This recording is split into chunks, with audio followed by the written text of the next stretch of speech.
Ladies and gentlemen, please join me in welcoming Lieutenant Governor of the State of New York, Kathy Hochul.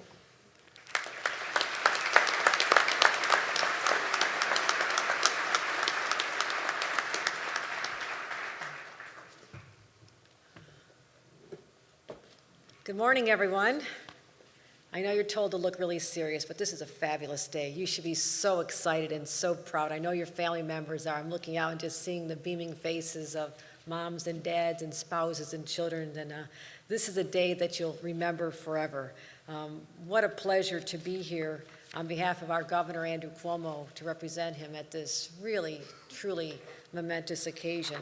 I'm also so proud to be at the side of your superintendent, George Beach. I understand this is his very first ceremony, so we had to break him in a little bit. This is my second, so I've done this before, but he's got the responsibility of overseeing 5,000 state police officers, and that is a tremendous weight, but he's doing it tremendously well. I'm also pleased to see former Superintendent Joseph D'Amico and many other formers, but he's the one I had the chance to serve with when I was a brand new Lieutenant Governor. The Director of Training, John Agresta, thank you for so much of your effort, and I know you're new in your position as well, but you've obviously done an outstanding job in bringing these individuals to where they are today. We also want to thank the New York State Pipe and Drum Band and Elizabeth Fallon. Thank you for that really, truly moving rendition of our national anthem. Reverend Grant, we appreciate your prayer, and Rabbi Froelich, we will look forward to hearing from you as well. And I also note I saw in the audience a senator from my home area, Patrick Galvin, who also was so proud to be a member of the New York State Police. So Senator Galvin, great to see you out there as well. Before I give these remarks and I have a chance to prepare, I always want to know what your class motto was. Each class determines on their own how they want to be defined. And for the class of 204, you came up with protecting New York to the core. We are the 204. Well, it's kind of poetic, isn't it? But that's really a motto that gets to the heart of what you're going to be called upon to do from this day forward. Protect New Yorkers to the core. For you are now part of an institution with an international reputation for professionalism, a distinguished body that so many around the world just want to emulate and think of with a sense of awe. But I also wanted to know what it took to get you here today. You come from so many different walks of life, so many different places. And first of all, you took the entrance exam with 26,000 other individuals, 26,000. That was widowed down to 1,500. Today, you are down to 226. Now, I was not that great in math, but that's about 1%. 1% from start to where you are today. And I also want to recognize the fact that I'm a little partial to this, but last time I spoke, there were 28 women among your ranks. Today, there are 42, something I really like to see. So I don't need to tell you what an incredible accomplishment it is for all of you to be sitting here in this elite group as a new member of the New York State Police. And I'm going to give you all a round of applause right now.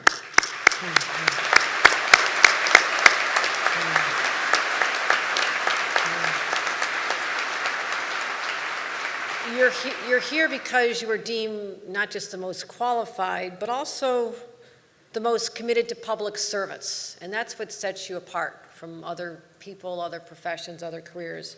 And so when I'm speaking here on behalf of our governor and 19 million New Yorkers, we want you to know that we understand the sacrifices that were made to get you to this point today. Some of you may know, as Lieutenant Governor, I spend a tremendous amount of time with members of the state police. I have a detail. I truly see them more than I see my own family. So they become family to me. And many times I'll be with them easily 12, 15, 18 hours a day. So when I'm done working on my speeches and I'm done with my day, I tend to engage in conversation.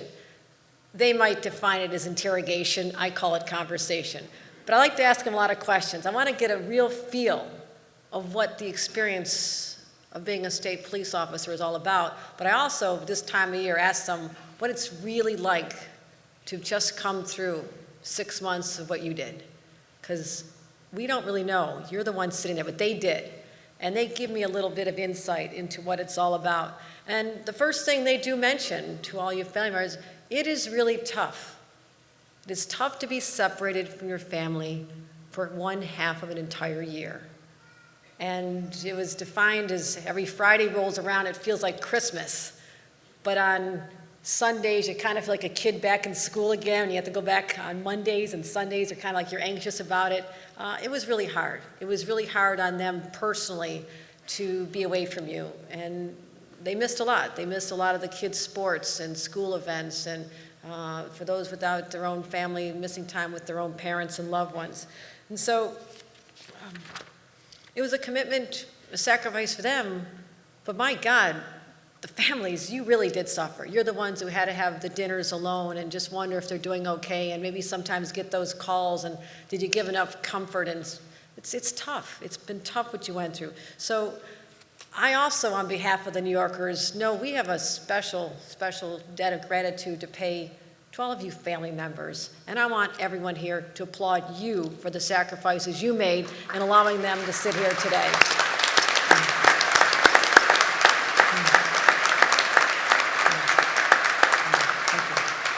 You know, I got stories about what it was like to run around the yard, the early morning wake-ups to do your PT. I heard about EVOC training, which I personally want to try sometime, but they won't let me. I want to go out and I'm going to do that before I leave. I've got a couple years left. I heard about simulating DWI enforcement, and I'm not sure if that really meant there was real alcohol involved, but there was some role-playing, I'm told.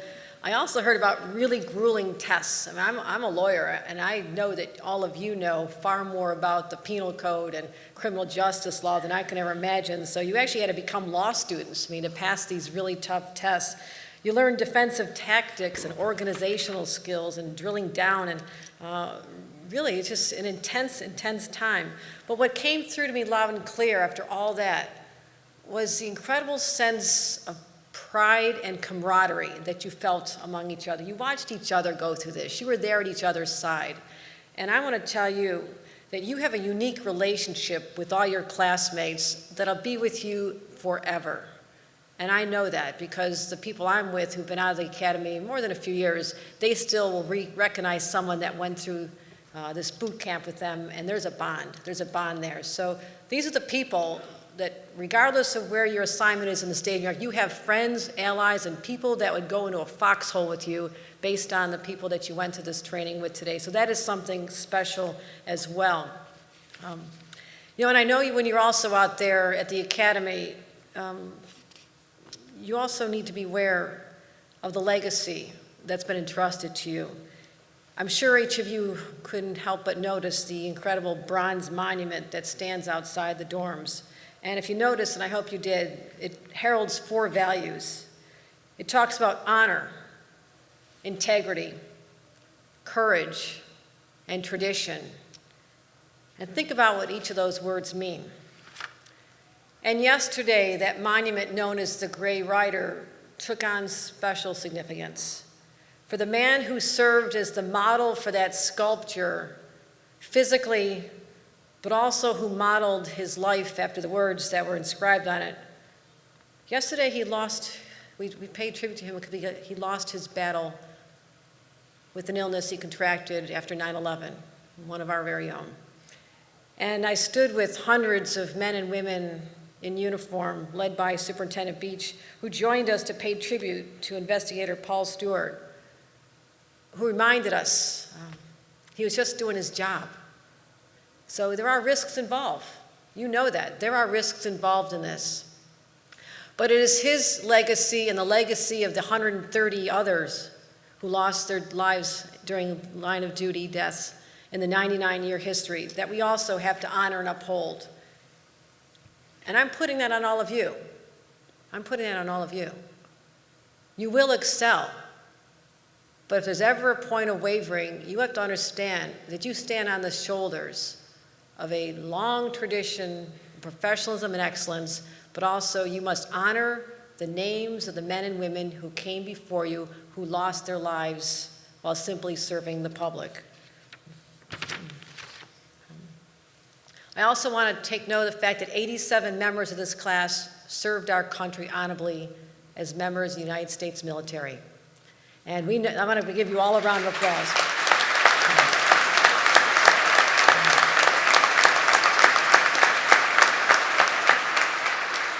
And someday you'll have to tell me whether boot camp for the military or boot camp for state police was tougher. We'll have that conversation. But whether you were stateside or served our country abroad in Afghanistan, where our governor was just 2 years ago, or in Iraq, we want you to know how appreciative we are of that experience as well. I did spend some time in Afghanistan myself when I was a member of Congress, and I had a chance to glimpse what life was like over there. I saw places where law and order does not exist. It simply does not exist. Places where having a rule of law is a dream that may never be achieved. So I hope that those of you who went overseas and those of you who hear about those experiences will never forget what a blessed country we live in, because we have people like you who will stand there and enforce that rule of law, protecting us from lawlessness. And you may not truly appreciate this, but when you wear that uniform, you are also upholding the basic tenets of the Constitution on which this country was founded. For it says, "We the people of the United States, in order to form a more perfect union, establish justice and ensure domestic tranquility." Ensure domestic tranquility. Beginning today, it is your calling to preserve that ideal. Because to protect domestic tranquility, without it, order vanishes. The rule of law collapses. Society as we know it vanish. And our treasured way of life as it functions today would be gone. So you perform as peacemakers, keepers of the peace.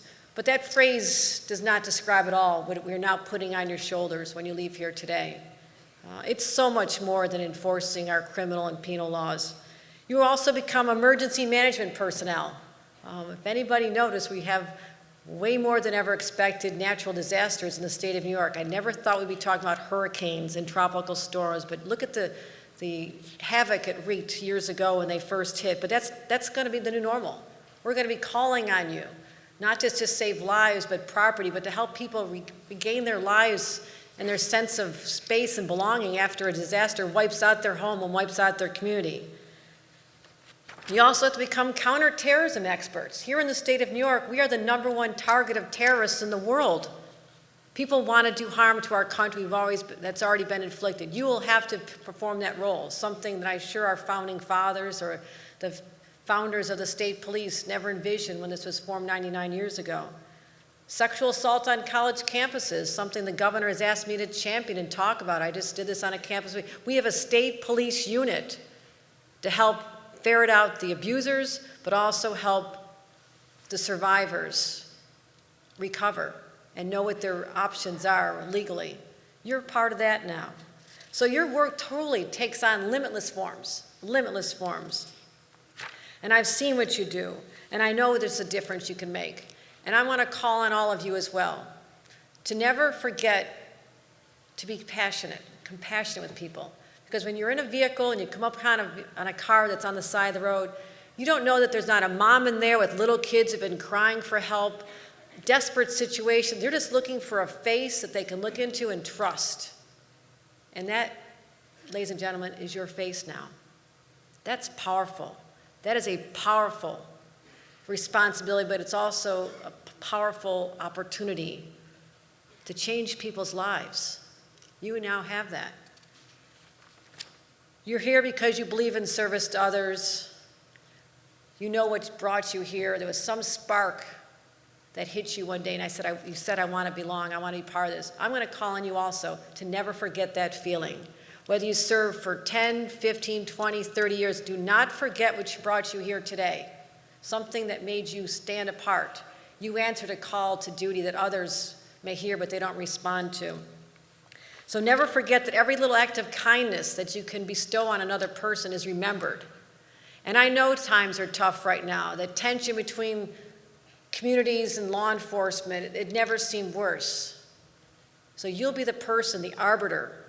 You'll be the person who go out there and resolve conflict. We need you now more than ever to have that frame of mind to help resolve conflict in a way that people will continue to respect your profession.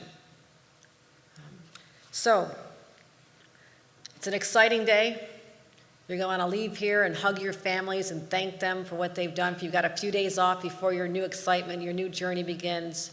But we're calling on you to live your lives with integrity and pride and know that you are part of something very special.